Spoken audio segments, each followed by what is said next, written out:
ഒരു ചെടിയാണ് നമ്മളിന്ന് ഉണ്ടാക്കി നോക്കുന്നത്. അപ്പോൾ വീഡിയോ ഇഷ്ടമായാൽ ചാനൽ ഒന്ന് സബ്സ്ക്രൈബ് ചെയ്ത് സപ്പോർട്ട് ചെയ്യണേ. അതിന് വേണ്ടിയിട്ട് നമ്മൾ ഈ ബോക്സുകളാണ് എടുത്തിട്ടുള്ളത്. ഒരു പീസ് അതിൽ നിന്ന് കട്ട് ചെയ്തെടുത്തു. ഇനി നമ്മൾ അതിൽ ഇലയുടെ ഷേപ്പിൽ വരച്ചെടുക്കുന്നുണ്ട്.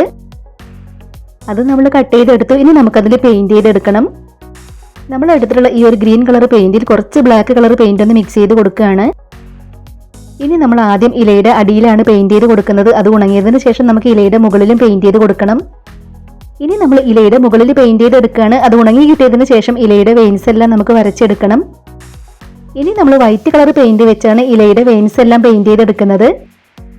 സിമ്പിൾ ആയിട്ടുള്ള ഈ ഒരു ക്രാഫ്റ്റ് വർക്ക് പറ്റുന്നവരൊക്കെ ഒന്ന് ട്രൈ ചെയ്ത് നോക്കണേ. ഇനി നമ്മൾ ഇലയുടെ അരികു വശത്തൂടെ ഇതുപോലെ പെയിന്റ് ചെയ്ത് കൊടുക്കണം. നിങ്ങളുടെ ഫാമിലിയിൽ ക്രാഫ്റ്റ് ഒക്കെ ഇഷ്ടപ്പെടുന്നവർക്ക് വേണ്ടിയിട്ടൊക്കെ നമ്മുടെ ഇന്നത്തെ ഈ ഒരു ക്രാഫ്റ്റ് ഐഡിയ ഷെയർ ചെയ്ത് കൊടുക്കണേ. ഇതുപോലെ തന്നെ വേറെ 3 ഇലകൾ കൂടെ നമ്മൾ പെയിന്റ് ചെയ്തെടുത്തു. ഇനി നമുക്ക് ഇലകളിലേക്ക് ഒട്ടിച്ചെടുക്കാനുള്ള തണ്ടുകൾ ചെയ്തെടുക്കണം. ഗ്രീൻ കളർ പേപ്പറിൽ നിന്ന് കട്ട് ചെയ്തെടുത്തിട്ടുള്ള പീസ് ഓരോന്നായി നമ്മൾ റോൾ ചെയ്തെടുക്കുകയാണ്. നമ്മൾ റോൾ ചെയ്തെടുക്കുന്ന ഇതിനകത്തേക്ക് നമുക്ക് കെട്ടുകമ്പിയുടെ പീസ് ഇട്ട് കൊടുക്കണം. അപ്പം നമ്മളിവിടെ 4 എണ്ണം റോൾ ചെയ്തെടുത്തു. ഇനി ഓരോന്നിനകത്തും നമ്മൾ കെട്ടുകമ്പിയുടെ ഒരു പീസ് ഇട്ട് കൊടുക്കുന്നുണ്ട്. ഇന്നത്തെ നമ്മുടെ ഈ ഒരു ക്രാഫ്റ്റ് ഐഡിയ ഇഷ്ടമാവുകയാണെങ്കിൽ തീർച്ചയായിട്ടും ഒരു ലൈക്ക് തരണേ. ഇനി നമ്മൾ ചെയ്തു വെച്ചിട്ടുള്ള തണ്ടുകൾ ഇലകളിലേക്ക് ഇതുപോലെ ഒട്ടിച്ചെടുക്കണം. ഫെവി ബോണ്ട് വെച്ചാണ് നമ്മൾ ഓരോ ഇലകളും അതിലേക്ക് ഒട്ടിച്ചെടുക്കുന്നത്. നമ്മളിത് ഒട്ടിച്ചെടുക്കുന്ന സമയത്ത് അത് ഒട്ടിക്കിട്ടുന്നത് വരെ കുറച്ച് സമയം ഒന്ന് പിടിച്ചു കൊടുക്കണം. ഇപ്പം നമ്മൾ ചെയ്തു വെച്ചിട്ടുണ്ടായിരുന്ന 4 ഇലകളിലും തണ്ടുകൾ ഒട്ടിച്ചെടുത്തു. ഇനി നമ്മുടെ ആർട്ടിഫിഷ്യൽ പ്ലാന്റ് ഇതിനകത്തേക്കാണ് നമ്മൾ വെച്ച് കൊടുക്കുന്നത്. ഇത് ചെറുതായിട്ടൊന്ന് പൊട്ടിയിട്ടുണ്ട്. അവിടെ നമ്മളൊരു പേപ്പർ ഒട്ടിച്ചെടുക്കുകയാണ്.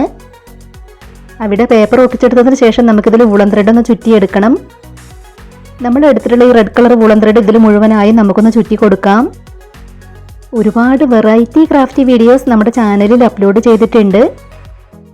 ഇപ്പം നമ്മളതിൽ മുഴുവനായും വൂളൻ ത്രെഡ് ചുറ്റി കൊടുത്തു. ഇനി അതിൻ്റെ മുകളിലും താഴെയായിട്ട് നമ്മൾ ഈ ഒരു ലൈസും കൂടെ ഒട്ടിച്ചു കൊടുക്കുകയാണ്. പിന്നീട് നമ്മൾ അതിനകത്തേക്ക് തെർമോക്കോളിന്റെ പീസൊക്കെ ഇതുപോലെ വെച്ച് കൊടുത്തു. അതിനുശേഷം അതിന്റെ നടുക്കായിട്ടൊരു ഹോൾ ഉണ്ടാക്കി കൊടുത്തു. ഇനി നമ്മുടെ ഓരോ ഇലകളും അതിലേക്ക് വെച്ച് കൊടുക്കുകയാണ്. ആദ്യമായിട്ട് നമ്മുടെ വീഡിയോ കാണുന്നവർ നമ്മുടെ ചാനലിലെ മറ്റ് ക്രാഫ്റ്റ് വീഡിയോസ് ഒക്കെ ഒന്ന് പോയി കണ്ടു നോക്കണേ. വീഡിയോസ് ഒക്കെ കണ്ടു നോക്കിയിട്ട് നിങ്ങളുടെ അഭിപ്രായങ്ങളെല്ലാം കമന്റ് ബോക്സിൽ പറയണം. ഇപ്പൊ നമ്മൾ 4 ഇലകളും അതിലേക്ക് വെച്ച് കൊടുത്തു. ഇനി ആ തെർമോക്കോളിന്റെ മുകളിലായിട്ട് നമ്മൾ ഈ കല്ലുകൾ കൂടെ ഇട്ട് കൊടുക്കുകയാണ്. വേസ്റ്റ് മെറ്റീരിയൽസ് വെച്ച് ചെയ്തെടുക്കാൻ പറ്റുന്ന നമ്മുടെ ഇന്നത്തെ ക്രാഫ്റ്റ് വർക്ക് നിങ്ങൾക്ക് ഇഷ്ടമായിട്ടുണ്ടെങ്കിൽ തീർച്ചയായിട്ടും ഒരു ലൈക്ക് തരിക. ഷെയർ ചെയ്യാൻ പറ്റുന്നവരൊക്കെ മാക്സിമം ഷെയർ ചെയ്തൊന്ന് സപ്പോർട്ട് ചെയ്യണേ. ആദ്യമായിട്ട് കാണുന്നവർ നമ്മുടെ ചാനൽ ഒന്ന് സബ്സ്ക്രൈബ് ചെയ്ത് സപ്പോർട്ട് ചെയ്യാൻ മറന്നു പോകരുതേ. ഉടൻ തന്നെ ഇതിലും അടിപൊളിയായിട്ടുള്ള മറ്റൊരു വീഡിയോയുമായി വരാം. ബൈ.